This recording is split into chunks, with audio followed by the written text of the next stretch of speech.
శ్రీ గురుభ్యో నమః. శ్రీమాత్రే నమః. మా భక్తి టీవీని ప్రోత్సహిస్తూ ఉన్నటువంటి మా ప్రేక్షకులందరికీ ధన్యవాదాలు తెలియజేస్తున్నాము. 15 ఫిబ్రవరి నుంచి 21 ఫిబ్రవరి వరకు గల కాలానికి రాశి ఫలితాలు ఎలా ఉన్నాయో తెలియచెప్పుకోబోతూ ముందుగా గ్రహస్థితులు తెలియచెప్పుకుందాం. మిథున రాశిలో వక్రించిన గురువుగారు, కేతు వచ్చేసి సింహరాశి, కుజ చంద్రులు ఇద్దరు కూడా మకర రాశి, శుక్ర రాహు రవి బుధ వీరి నలుగురి సంచారము కుంభరాశిలో ఉంటూ ఉండగా, ఇక మీన రాశిలో శనిగారి యొక్క స్థితి. వారాంతానికి వచ్చేటప్పటికి చంద్రుని యొక్క స్థితి సంచారము మేషరాశిలోకి వెళ్ళింది. ఇక మిగతా గ్రహాలన్నీ కూడా అలాగే ఉన్నాయి. గ్రహ సమ్మేళనాల యొక్క ఫలితాలు ఏమిటి అంటే, శుక్ర రాహు రవి బుధ 4 గ్రహాలు కూడా కుంభరాశిలో ఉంటూ ఉన్నాయి. ఇందులో రవి రాహు శుక్ర రాహు ఫలితాలని మనము చాలా స్పష్టంగా తెలియజెప్పుకోవాలి. అవి చాలా ముఖ్యమైనవిగా కూడా తెలియజెప్తున్నాను. వివాహేతర సంబంధాల విషయంలో అధిక జాగ్రత్తలతో కూడి ఉండాలి. అలాగే వివాహ బంధాల విషయంలో కూడా భార్యాభర్తల మధ్య పొరపచ్చాలు రాకుండా, అభిప్రాయ భేదాలు పెరగకుండా చూసుకోవాల్సి ఉంటుంది. ఏ ఇద్దరు వ్యక్తుల మధ్య ఆప్యాయత అనురాగాలు పెరిగినా వాటిని ఏదో విధంగా పాడు చేసేటటువంటి లక్షణం ఇక్కడ రాహు గారికి ఉన్నది. కాబట్టి ఈ విషయంలో కూడా అధిక జాగ్రత్తలు తీసుకోవాలి. ఇది చాలా చాలా చెప్పదగినటువంటి సూచన. అలాగే వినికిడి సమస్య ఏదన్నా ఉండేటటువంటి అవకాశం ఉంది. పితృవర్గ రీత్యా చిన్నపాటి దోషాలు కనిపిస్తూ ఉన్నాయి. పితృవంశంలో ఈ దోషాలు ఏర్పడి ఉన్నవారికి ఇప్పుడు అది జన్మజాతకంలో కనిపిస్తుంది, ఇక్కడ గోచారంలో కూడా కనిపిస్తోంది. కాబట్టి రవి రాహు స్తోత్ర పారాయణాలు చేసుకోవాలి. అలాగే శుక్రాచార్యుల వారికి కూడా చేసుకోవాలి. ఇక బుధుడికి కూడా చేసుకుంటే చాలా చాలా మంచిది అని చెప్పి తెలియచేస్తూ ఉన్నాను.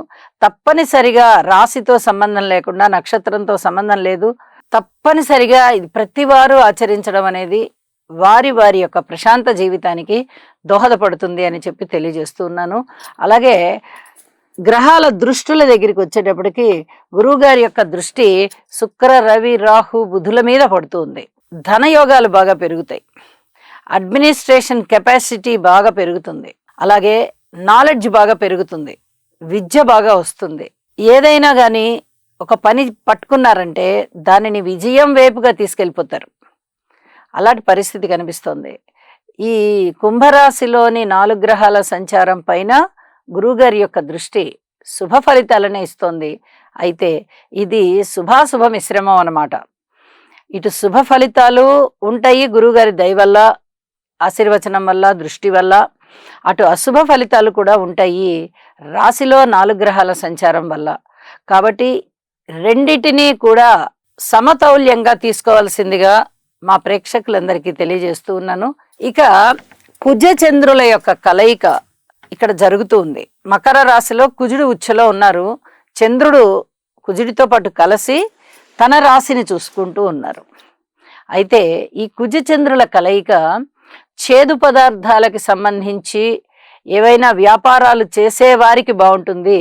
అలాగే తల్లిగారి పట్ల కొంచెం ఏదో ఒక వ్యతిరేక భావన ఏర్పడడమో, లేకపోతే అమ్మే కదా అనే ఒక అలుసు ఏర్పడడమో, ఇలాంటివి కొంచెం తేలిక భావాలు ఏర్పడడానికి అవకాశం ఉంది. కొన్ని రకాల జాగ్రత్తలు తీసుకోండి. మాతృవర్గ రీత్యా అలాంటి ఆలోచనలు అయితే అసలు ఉండకూడదు. వ్యాపార రీత్యా వ్యాపారం బాగానే ఉంటుంది, కానీ న్యాయబద్ధమైన వ్యాపార మార్గంలో వెళ్ళండి. ఇక్కడ ఎక్కడా కూడా ఆలోచనలని అతిగా తీసుకొని వెళ్ళద్దు. ఇది చాలా చెప్పదగినటువంటి సూచనగా తెలియచేస్తూ ఉన్నాను. ఇక రాశుల్లోకి వెళ్దాం. మకర రాశి.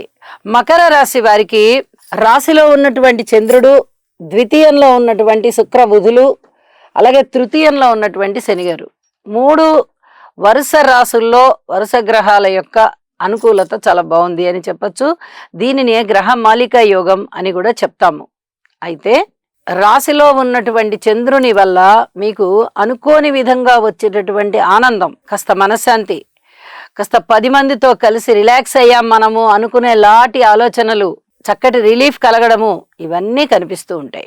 అలాగే ద్వితీయంలో శుక్రబుధుల యొక్క కలయిక వల్ల సున్నితమైనటువంటి ప్రవర్తనతో ఉంటూ మంచి మంచి నిర్ణయాలు తీసుకుంటూ 10 మంది మెచ్చుకునే విధంగా మీ నిర్ణయాలు ఉంటూ అవి అమలవుతూ మీకు ఒక మానసికమైనటువంటి సంతోషాన్ని కలగజేస్తాయి. అయితే ఇక్కడే మనకి పరస్పర విరుద్ధమైనటువంటి భావాలు ఏర్పడుతూ ఉన్నాయి.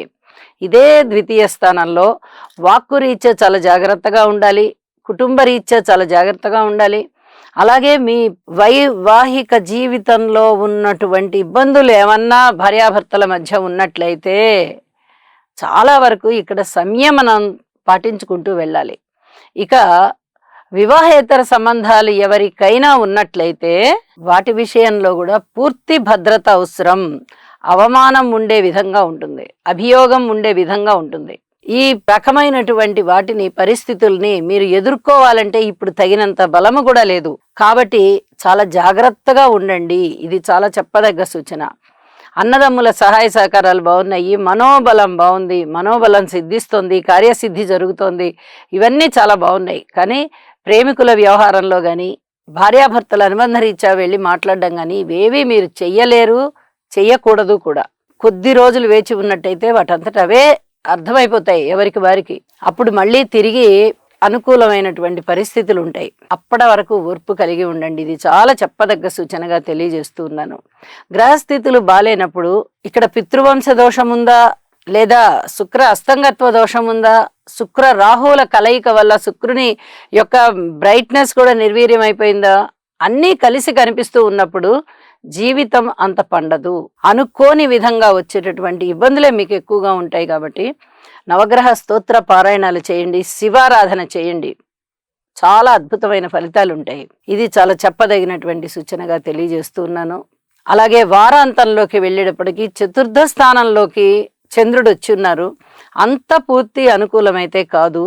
మీరు తీసుకునేటటువంటి జాగ్రత్తలు మీరు తీసుకోండి. అన్ని అంశాలలో కుటుంబము, అన్నదమ్ములు, అలాగే మాతృవర్గ రీత్యా, స్థిర చరాస్తుల రీత్యా, సంతాన రీత్యా, అవమానాలు, అభాండాలు, అభియోగాల రీత్యా, రుణభారాల రీత్యా, భార్యాభర్తల అనుకూలత రీత్యా, దూర ప్రాంత ప్రయాణాల రీత్యా, ఉద్యోగ రీత్యా, పితృవర్గ రీత్యా, మీరు ఏ అంశాన్నైనా తీసుకోండి, పూర్తి జాగ్రత్త అవసరం అనే సూచిస్తూ ఉన్నాయి. కొద్దిగా బాగున్నాయి కాబట్టి గ్రహస్థితులు మీరు గట్టెక్కేస్తారు, అందులో సందేహం లేదు. సంయమనంతో ఉండండి, చక్కగా స్తోత్ర పారాయణాలు చేసుకోండి, నవగ్రహ హోమం కూడా వీలైతే చేసుకోండి. చాలా వరకు మీకు ప్రశాంత జీవితం ఏర్పడుతుంది అని చెప్పి తెలియజేస్తున్నాను. శుభం. ఈ రాశివారు నవగ్రహ ధ్యాన శ్లోకం అయినటువంటి ఆదిత్యాయ చ సోమాయ మంగళాయ బుధాయ చ గురు శుక్ర శనిభ్యశ్చ రాహవే కేతవే నమః అనే మంత్రాన్ని ప్రతినిత్యము పఠించడం ద్వారా లేదా వినడం ద్వారా మీకు మరింత మేలు జరుగుతుంది. అలాగే మీ మనస్సంకల్పం ఏదైతే ఉందో అది సిద్ధించే అవకాశం ఉన్నది.